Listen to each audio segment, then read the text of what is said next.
आघाडीच्या बैठकीत सामील झाले, सविस्तर चर्चा झाली, पुढली दिशा ठरली, अनेक विषयांवर चांगली चर्चा झाली आणि सकारात्मक चर्चा झाली।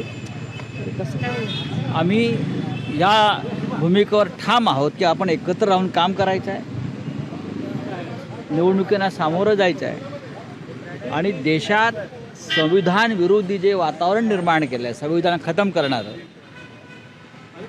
ते आपल्याला संपवायचं आहे आणि भारतीय जनता पक्षाला मदत होईल प्रत्यक्ष अप्रत्यक्ष अशी कोणती पावलं कोणी उचलणार नाहीत, याविषयी आमचं एकमत झालेलं आहे। आणि अर्थात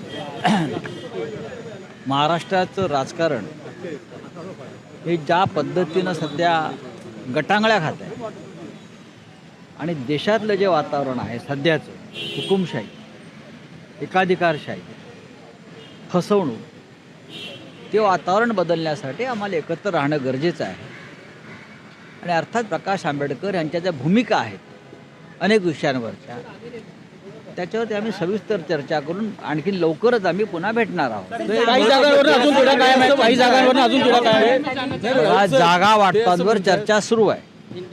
आमच्यासाठी जागा वाटप हा इश्यू नाही, भारतीय जनता पक्षाचा पराभव ही प्राथमिकता आहे, त्यानंतर जागा वाटप।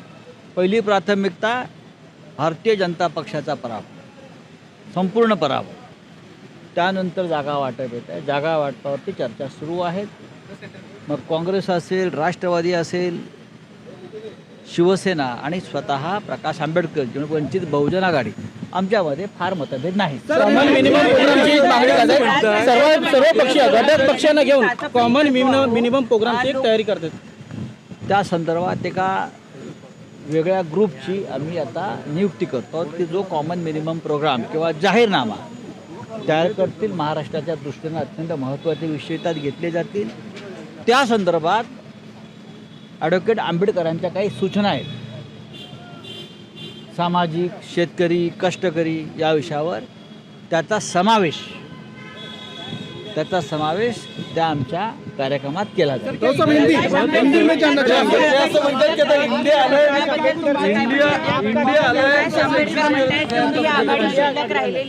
इंडिया अलायन्स या देशामध्ये काम करते आहे। काही जे निर्णय आहेत इंडिया अलायन्समधले, त्याला आपण म्हणतो ना स्ट्रॅटेजिक मुवमेंट आहेत त्या। मग पश्चिम बंगाल असेल, पंजाब असेल, आप असेल, तृणमूल असेल, आता आप आणि काँग्रेस तर दिल्लीमध्ये युती होते, पंजाबमध्ये आम्ही ठरवू काय कसं करायचं। काही झालं तरी तृणमूल काँग्रेस भारतीय जनता पक्षाचा पराभव करण्यास समर्थ आहे पश्चिम बंगालमध्ये, आणि ममताजी इंडिया अलायन्समध्ये आहे, त्या बाहेर नाही पडल्यात। जागा वाटपात काही विषय झाले असतील, पण त्या इंडिया अलायन्सच्या अजूनही प्रमुख आहेत, घटक आहेत, आणि बहुतेक पुढली एक मिटिंग स्वतः ममता बॅनर्जी बोलवतात इंडिया अलायन्स।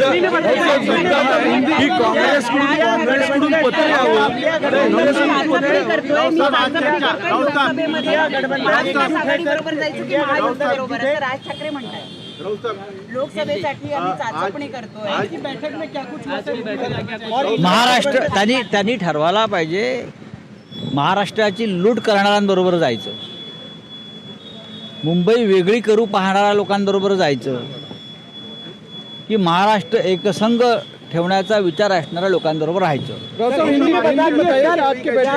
आज महाराष्ट्र में महाविकास आघाड़ी की बैठक संपन्न हुई है और आज की बैठक की विशेषता ये है कि वंचित बहुजन आघाड़ी के प्रमुख नेता, मार्गदर्शक एडवोकेट प्रकाश आंबेडकर जी आज हमारे बैठक में शामिल हुए।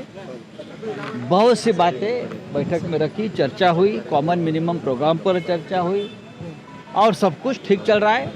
और हमें पूरा विश्वास है प्रकाश आंबेडकर जी और महाविकास आघाड़ी का गठबंधन जो पहले ही हुआ है, वो अब महाविकास आघाड़ी में उनको शामिल कर दिया है, तो ज़रूर उनकी सूचना और उनके मार्गदर्शन का आदर किया।